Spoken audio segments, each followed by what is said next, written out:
2000. What happened was I got a little community garden in Long Beach, and there was a guy there who told me, if you ever want to buy a fruit tree, get the low chill variety, because in our area we only have a few chill hours, right? And by Dave Wilson, or he had something about Dave Wilson. But Dave Wilson does most of the grafting on rootstock. So anyway, I bought my first tree because I bought a home in 2000. I actually bought an Eva's Pride peach and a Double Delight nectarine. And the reason I bought peaches and nectarines is, aside from strawberries, they're like my favorite fruit. And you can't always get good ones in the supermarket. You get them home and they're mealy. There's no guarantee that they're going to be good. Whereas if you grow your own fruit, you can pick it at the peak of ripeness, which is right about when it's starting to yield to slight pressure under your fingers. So, so I'm in love with peaches, and that's how this all started 20 years ago. So what I did, by the way, the stone fruits, in case you didn't know, are the peaches, nectarines, plums, apricots, even cherries. And there are many similarities, but there are slight differences between them, and I'm going to cover that as much as I can. And I'm going to try to keep it down because there's so much to know about pruning just stone fruit trees. I went to the library because there really wasn't any time to find a class in this, and if I had tried to look for one, I would have found that there's really not a lot of good information. I even looked into like arborist classes, and they don't teach how to prune fruit trees. And I've talked to arborists who say they don't know what they're doing with fruit trees. They have no clue. So, I mean, anybody here know about classes in stone fruit pruning?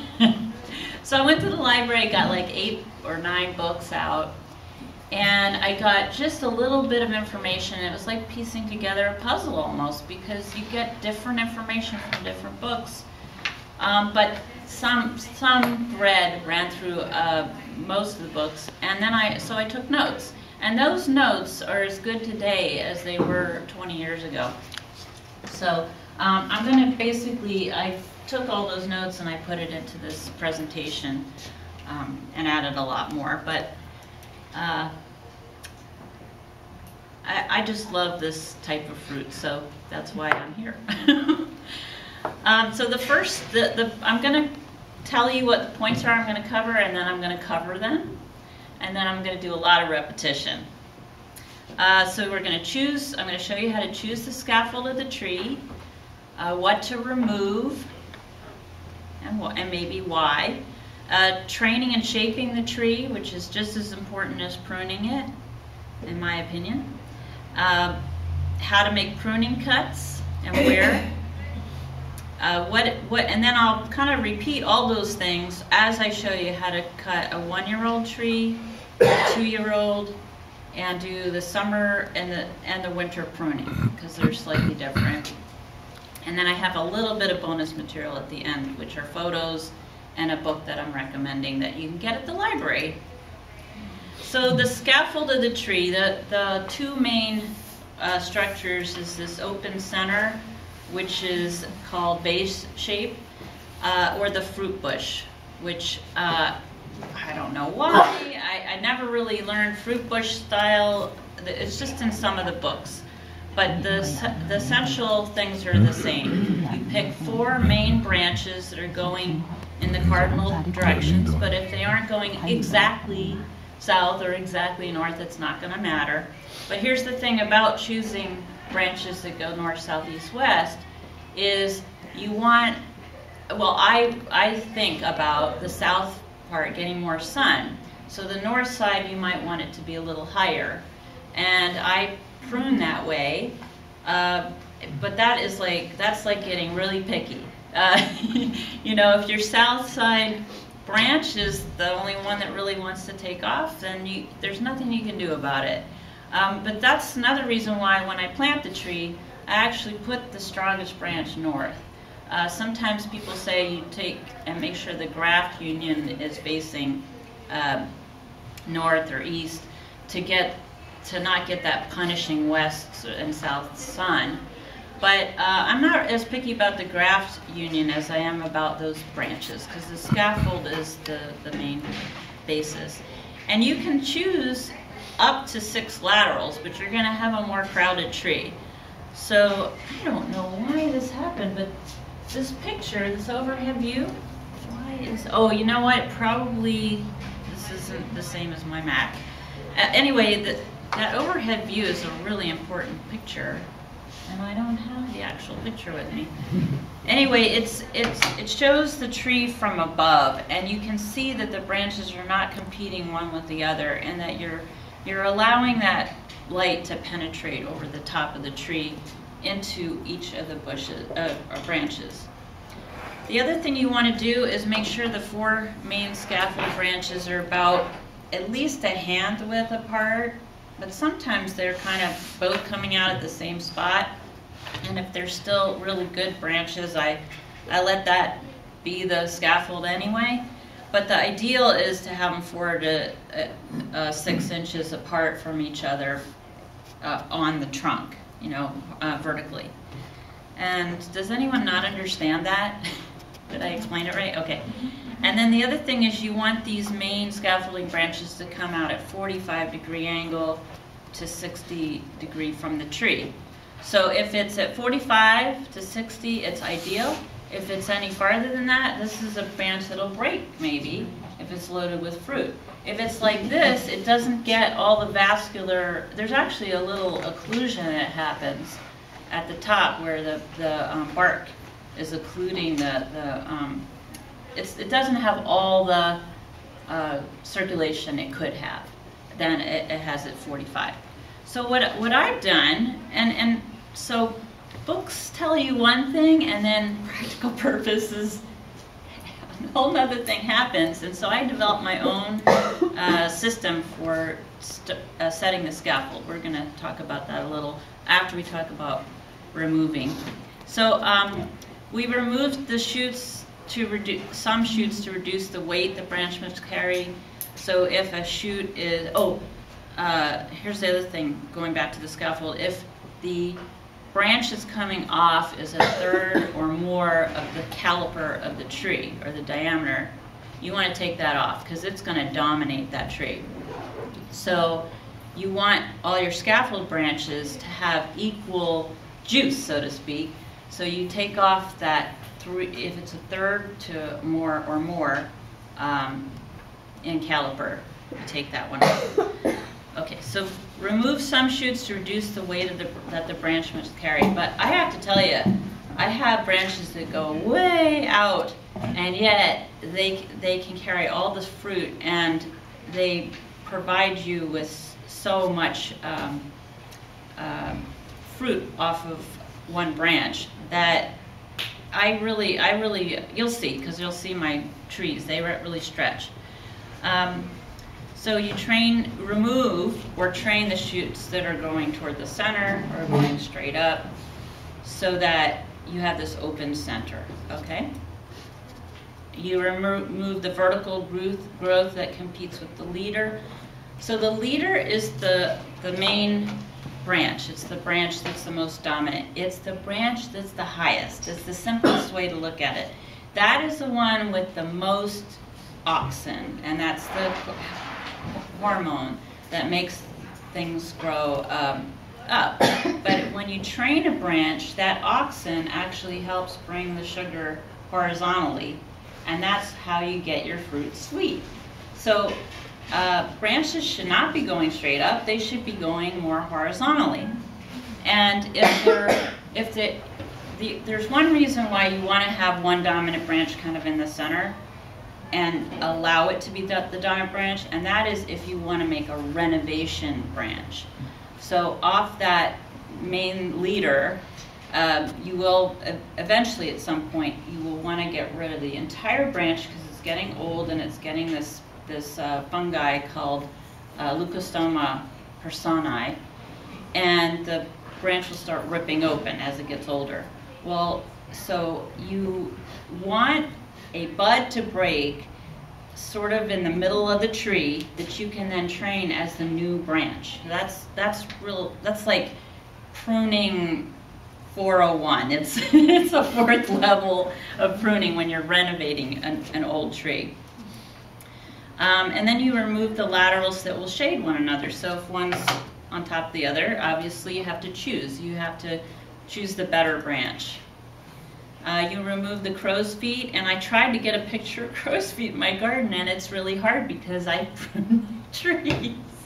So there was like nothing left to choose from.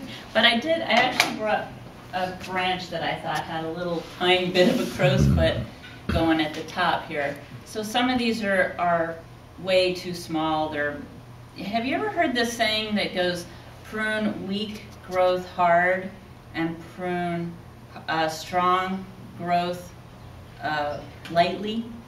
Has anyone ever heard that? That's like a saying in the pruning world. So like this branch, or this little twig, if you want to call it a twig, it's not going to do anything. So that is one that you'd prune hard. You take it all the way back. Or I would actually take this back to I would take off this whole thing, because this branch is okay, or maybe even this one, because these have buds on it that will produce flowers and then fruit. And I'm going to show you how to tell what's a fruiting bud and what's a vegetative bud.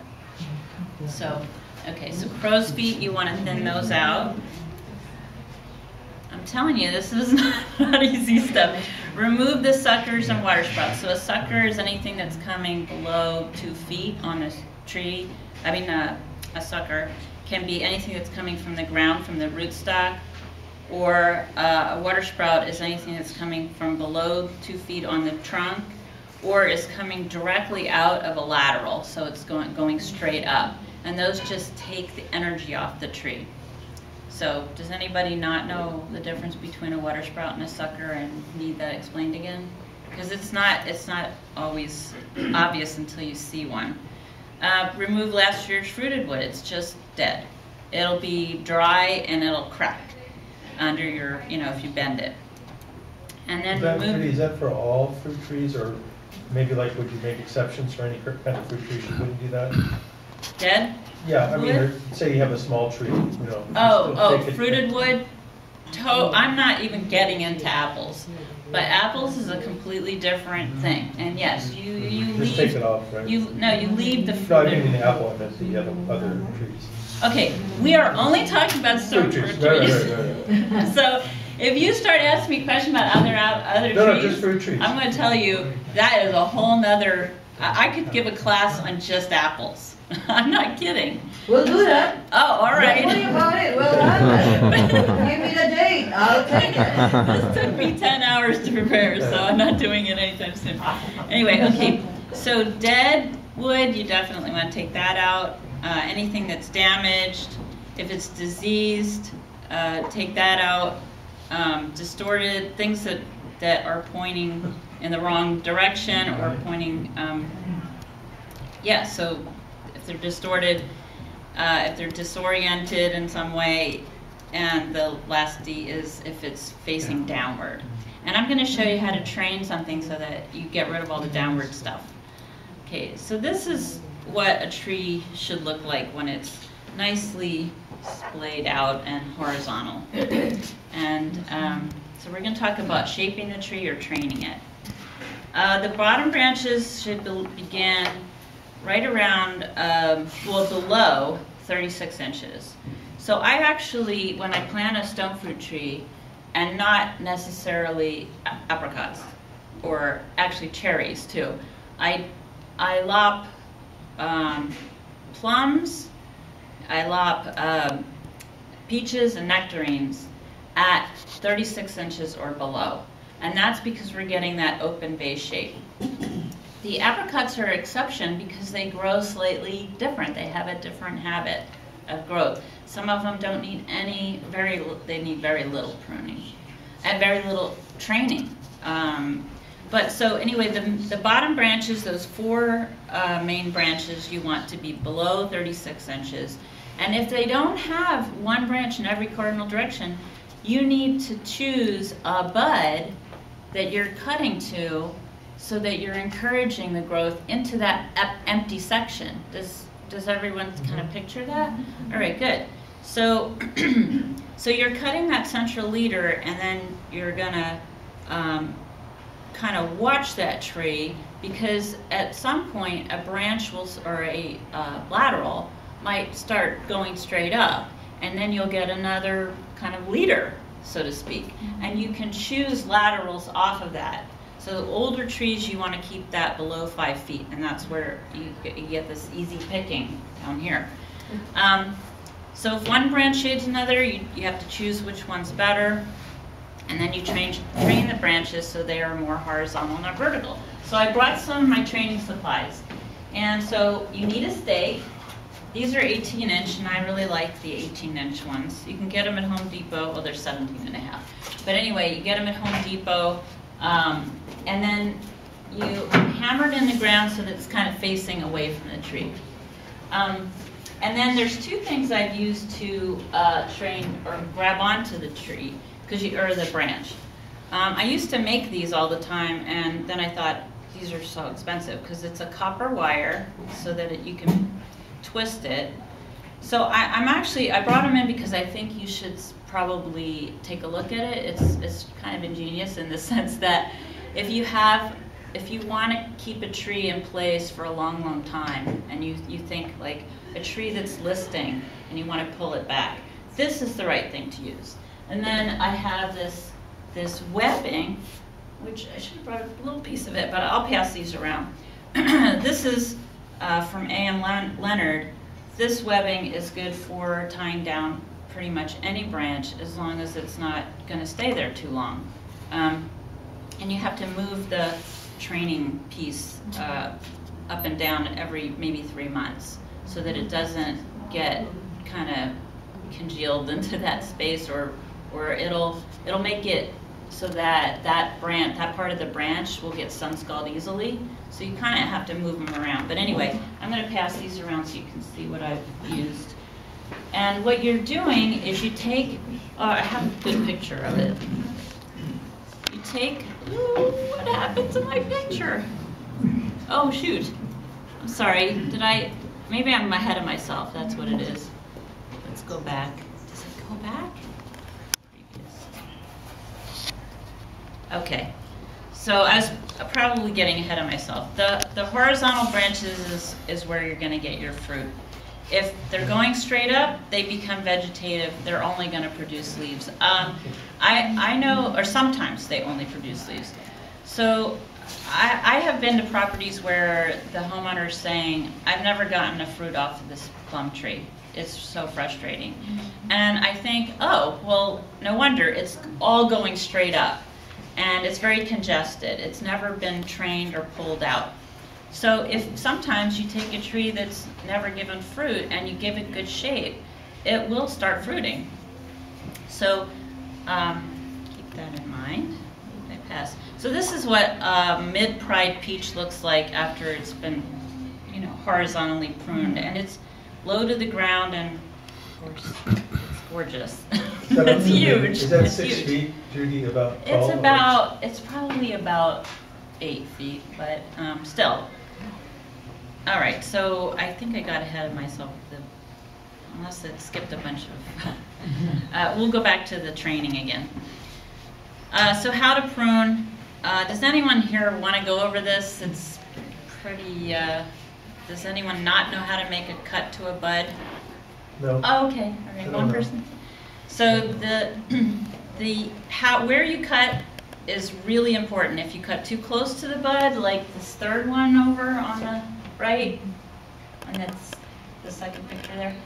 If you cut too close to the bud, it'll be a bad joint there for the new branch. If you cut too far away, you get what's called a hat rack and rose pruning. And by the way, I pruned roses before I pruned trees, and it's a great way to learn how to cut to an outward facing bud. So that second one, the one in the middle of the bad section, of the what not to do, if you get a hat rack, it will die back, because that actually, there's only healing tissue about 1/8 to 1/4 inch from that bud. So if you have a dieback piece, this piece right here is going to die back, then that becomes a vector for pests and disease. And that's why when you see roses that have big long canes that are dead, it might have been pruned improperly this way.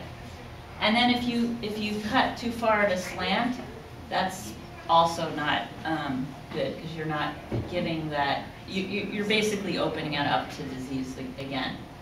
So don't cut too far away from the bud, and don't cut too close to the bud, and then try to make the cuts straight across, because then there's less tissue that has to heal. But sometimes when you're putting your pruner in there, you can't get straight across, because the branch that's next to it is blocking your pruning implement from getting in there.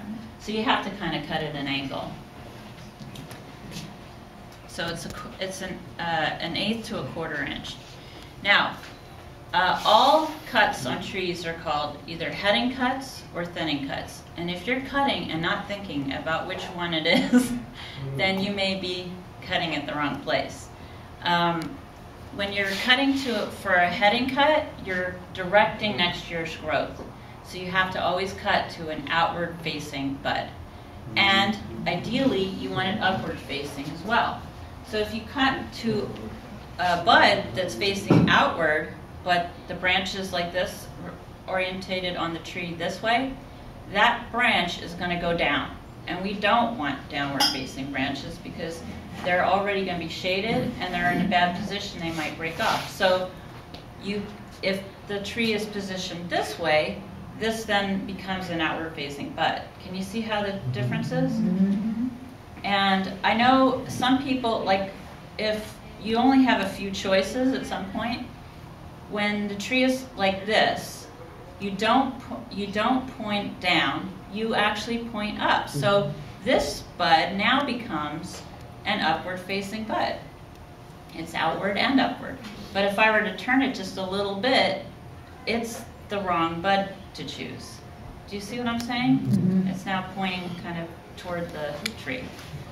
So the orientation of the branch is really important. By the way, this is a Panamint nectarine, and I'm probably going to pass it around after I talk about buds so you can see the different buds.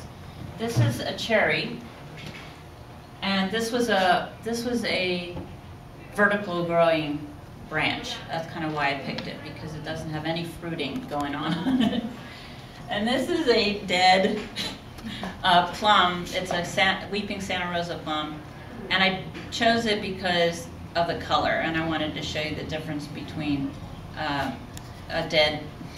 the color of a dead branch and the color of live tissue, so that you know a lot of what you're doing is identifying color when you prune. So, okay. Oh, I forgot to show you about the buds. So, that's why I'm going to pass this around. So the peach and nectarine, they have, on the flowering buds, there's 2 or 3. And when there's 2, they're both flowers. And actually, this is flowering wood. The whole thing is flowering wood. But here's the thing. In the middle of a threesome is a vegetative bud. So if let's say you wanted to cut to an outward facing bud, but make it into a branch, and it has a threesome on it, you can cut and then rub off the flowers, and that'll encourage just the vegetative branch to come out. All right? So I'm going to pass this around, then you can see the difference between the old wood, which is kind of gray, and the new wood, which is red. And by the way, when you renovate, you choose red branches or reddish branches to take on the new scaffold limb. Okay. And then I just showed some buds, so you can see what they look like when they bloom. Because they're so pretty, I can't help it. In fact, I just took this picture a few days ago of my mid-pride peach. It's in full bloom right now. It's just gorgeous. Now, what if you need to take off a whole branch? Well, there is a process for that. And first, I want you to know what the branch bark ridge is. It's the branch comes off of the bark, or the bark kind of gets a little more, I don't know, what do you call that word? What's the right word? It thickens, it kind of has more folds to it. That's where you need to cut at the bark branch ridge, but not so close that you're cutting into the tree, right? You have to be careful. So I'm going to show you how to make that cut. If you were to cut straight down on a big branch that's loaded, now if you cut until you have just a little stub left, this is not a problem just to cut the whole thing off. But if you have a big branch and you want to cut it off, you have to make a first cut underneath the branch. That's what A is, so that when you make your cut B, it doesn't rip the whole tree off. So here's what happens. And then you come back, after you've cut B off, the branch falls down, then you just have this little stub left, you can cut at the bark branch ridge, or branch bark ridge. Anyway, what happens when it cracks, it doesn't then rip into the bottom of the tree. Where would Okay. you cut that one, Judy, if you want to get rid of the whole thing? Right. So you cut it right here. Right there. Right here. Okay.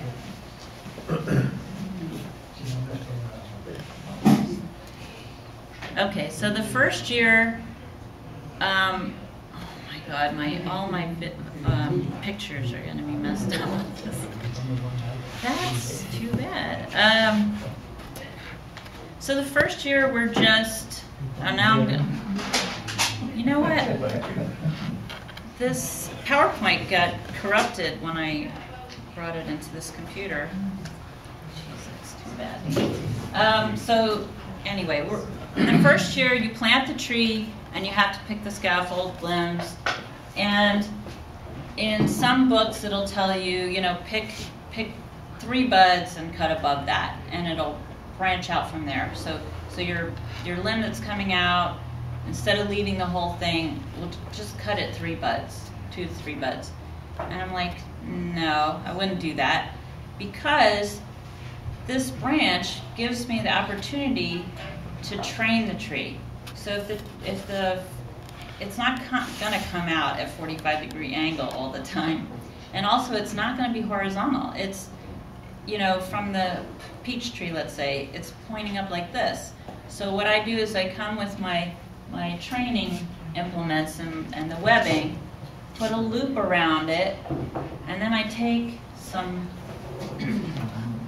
cloth, oh my God, I didn't bring this string.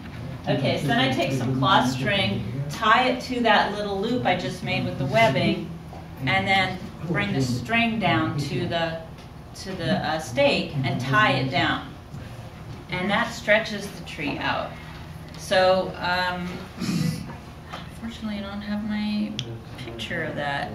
You know what, maybe I should run it off of this simultaneously. I feel like you're getting gypped because only half of the pictures are showing up. Save it as a PDF before you, and then you should do that. Oh, but this has animation and all that kind of stuff. So, all right. Anyway, in the first year, you're just choosing the scaffold, and you're stretching the limbs out. Oh, here's the picture I was looking for. Okay. Thank goodness. So there you can see the little webbing, and then there's the string going down to the stake. And all of those branches, they would not necessarily have been at 45-degree angles, but now you can see how they're at 45. This is it's, and they're going in the 4 cardinal directions. Now, some of the books will tell you prune off all the other limbs, but